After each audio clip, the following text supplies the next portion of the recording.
Hello ladies and gentlemen, this is Blue Maxima and I'm here checking out Super Meat Boy. Oh good lord, this is going to be horrific. I'm so sorry to anyone who's watching. I've played this for about an hour so far and 330 deaths, really? God, I've just been racking them up. Let's just go have a look around first. Your settings, not much out of the ordinary. You got your credits, but also not much out of the ordinary. There is a new... Jesus Christ, Tommy. There is a new soundtrack and it is actually really good compared to the Xbox 360 and PC versions. I actually quite like it. It sounds a lot like Rebirth, and Rebirth had a great soundtrack. But anyway, we're just going to get into the game so far. So there are different chapters separated into different levels. Unfortunately, it appears we don't have access to the online level creator that was in the Xbox 360 and PC versions, which is a little disappointing, but there's more than enough here. So we're just going to head straight to the Salt Factory and we can watch the cutscene happen. Very lovely looking cutscenes. Very smooth. Reminds me a lot of the original art, which this is basically the original art. It's very smooth though, so it looks great. Looks absolutely great. Also, the fact that there's a level in this game called the Salt Factory in a game about getting really, really angry is something amazing. So here we are at the Salt Factory, and we have 20 levels per chapter, and at the end of every chapter there's a boss fight, and the idea of Super Meat Boy is that it is a precision platformer. And the precision platformer usually involves tons and tons of salt.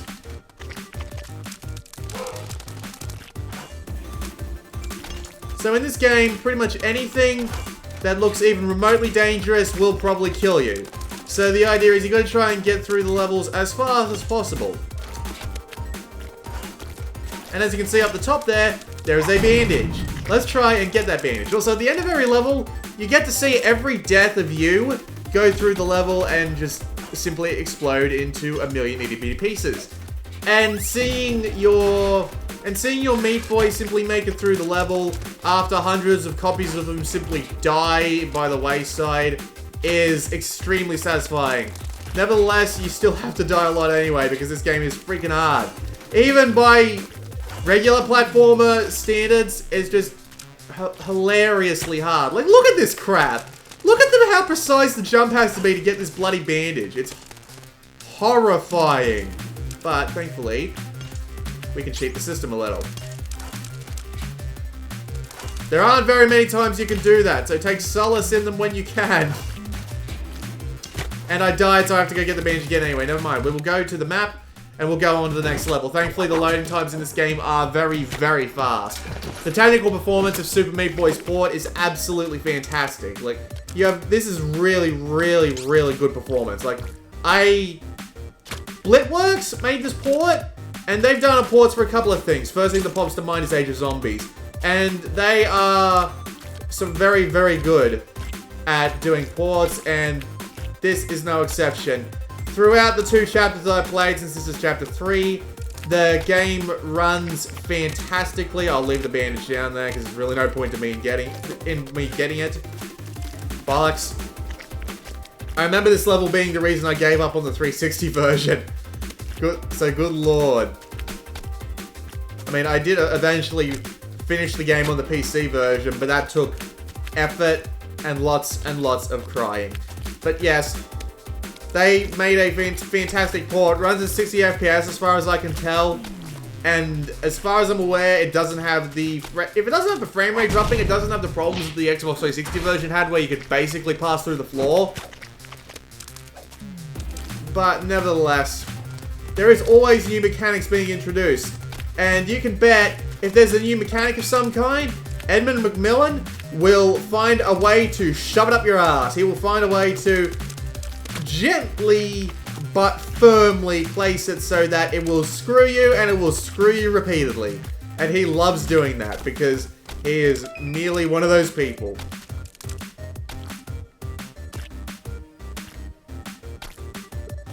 But nevertheless, the satisfaction one gets when finishing a hard level is beyond explanation. It is, goddamn. It is simply one of the most satisfying things in the world to complete a hard Super Meat Boy level. You have no idea. God damn it. And there are other hidden goals, as I said, the bandages that we have found 2 of, but actually haven't managed to succeed in getting one. There's also one hanging up underneath that bridge, which, I mean, holy crap, assholes. There are other goals that you can meet, for example, the bandages. God damn it. Bloody conveyor belts. Ruined my day.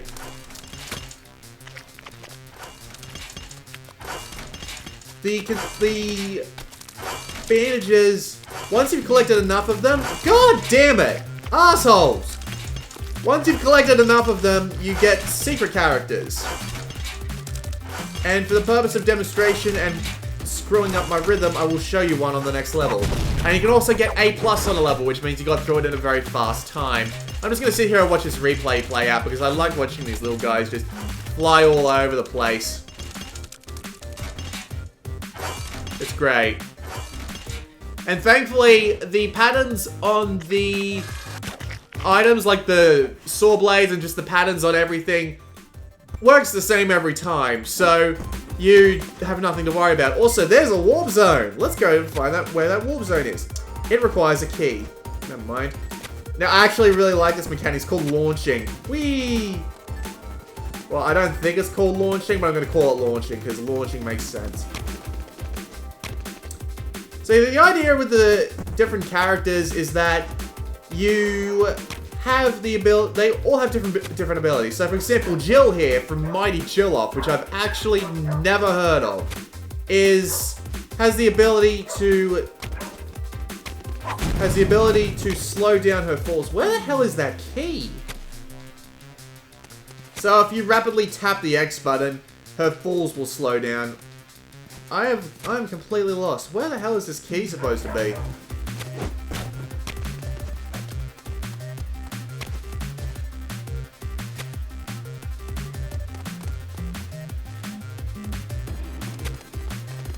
So yeah, as you can see, the warp zones disappear if you don't get them fast enough. So I have no idea where this key is. So I'm going to go back to the map and go to the next level, just to keep you guys from waiting for too long.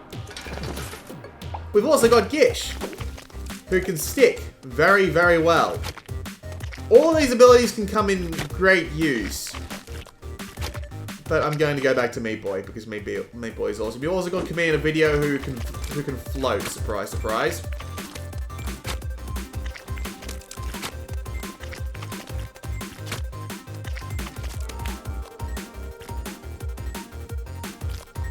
Launching is harder than it looks. Give me a break. God damn it.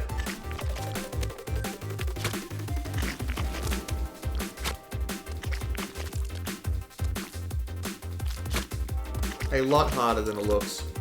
Hang on, I'll just walk into it. Still didn't help much. Walk into it, let it... Okay, walk into it, let it fly me up, then... Almost had it. Walk into it, let me fly me up, then go... Left, then right, then almost had it. So close, so close, so close! Fucking salt! I certainly have a lot of that. Yep, game's always introducing new mechanics, and there's also boss fights. And the boss fights are basically just precision platforming challenges of their own. You can't actually directly do damage to any one of the bosses. But it's still satisfying as hell nevertheless. And I will show off the second boss fight, because why not? Because I also have to go and show off the warp zones.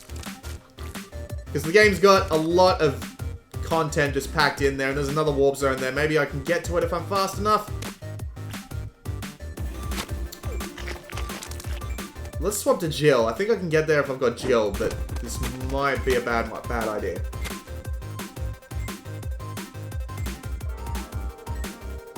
If I just slow down my fall, nope.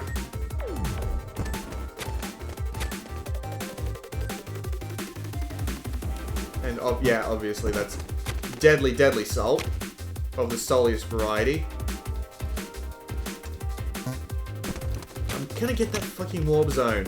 I need to get at least one warp zone to show them off, because the warp zones in this game are great.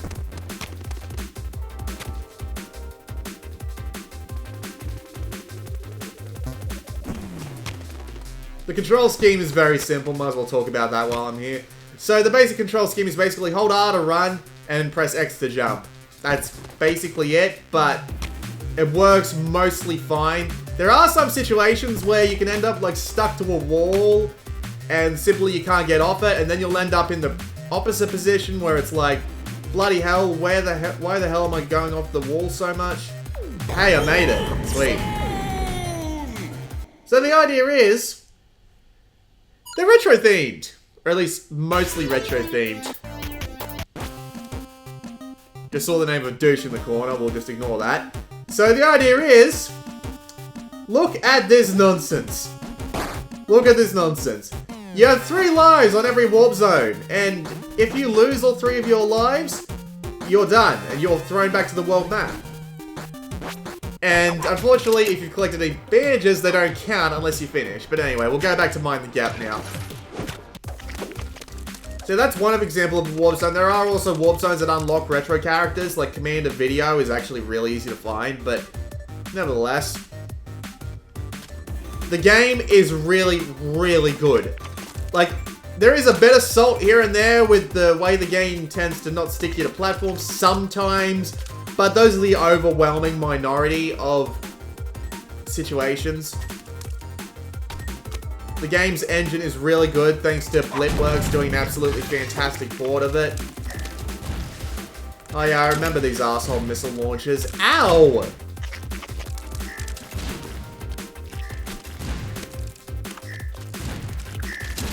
Ha! Suck it! And here comes this level, where I prove that I am the one who's going to be sucking it. Ow.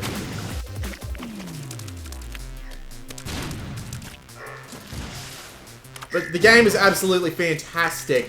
The minimalistic design, combined with new mechanics that show up from time to time that will always give you a run for your money.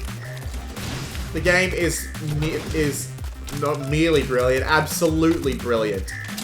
Unbelievably genius design. One of the best, excruciatingly hard platformers that there is on the face of the earth. And Edmund McMillen is probably one of my favorite game designers, because he created Super Meat Boy and he created Binding of Isaac. The man's a genius. Well, he didn't program it, but he did have help making it with the programming. He did design it though, as far as I'm aware, and yeah. Game design and great game programming are 2 different things. Good job for the guy who programmed it, but goddamn Edmund McMillen, he hit a winner twice. That's thoroughly impressive. Hell, I might even make it to the oh god, why?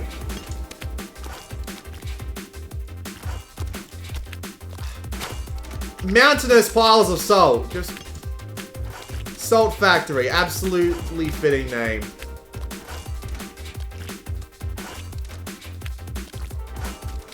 Fantastic. Look at this shit. Look at it.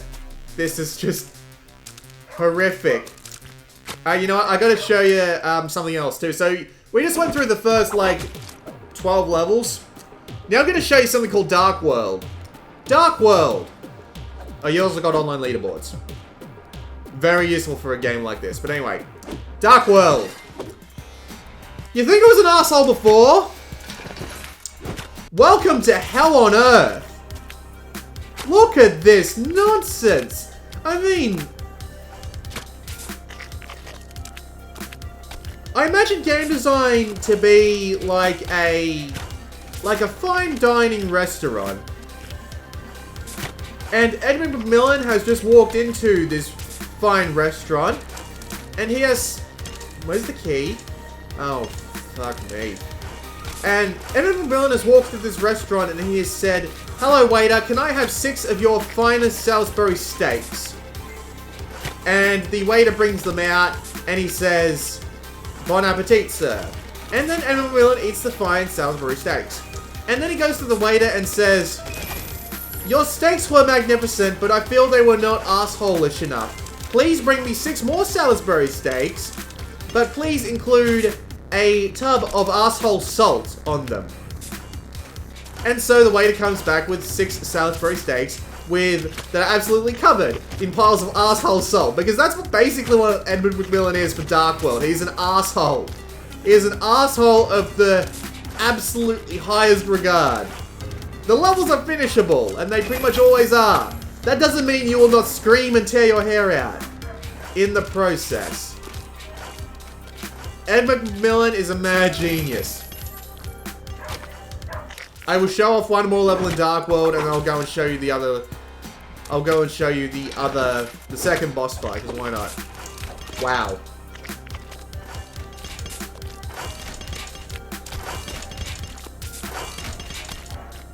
Look at this shit. Look at it.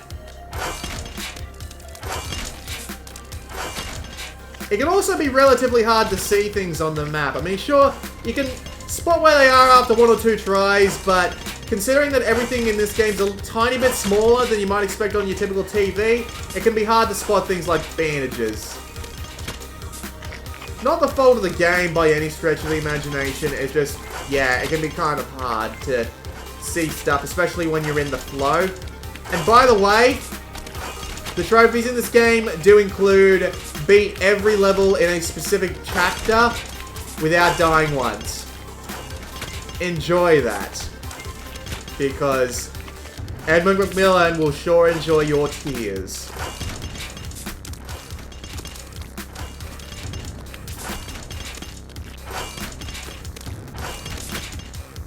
Let's go back and do a boss fight. Keep things moving swiftly along. Another fantastic looking cutscene. Even if it's just tiny.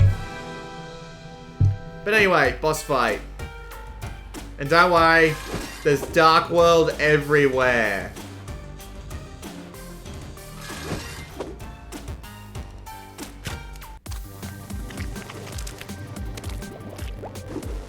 So the idea of the boss fight's the same as the basic levels, except there's some big guy trying to take you out, and you just generally have to pass it on the platforming challenge. It's a tiny bit of variety, not much, but still great. And by the way, the game is around 160 meg. It's probably a little bit more with the day one patch installed, but nevertheless,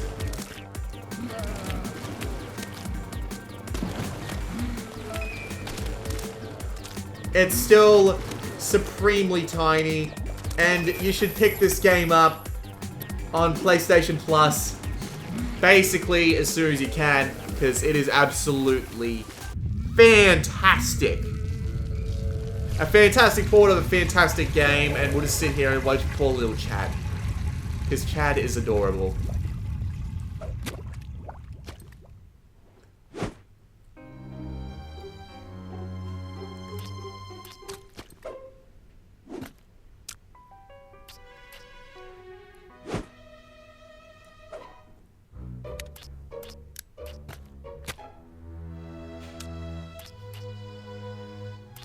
Don't be mean, meat boy.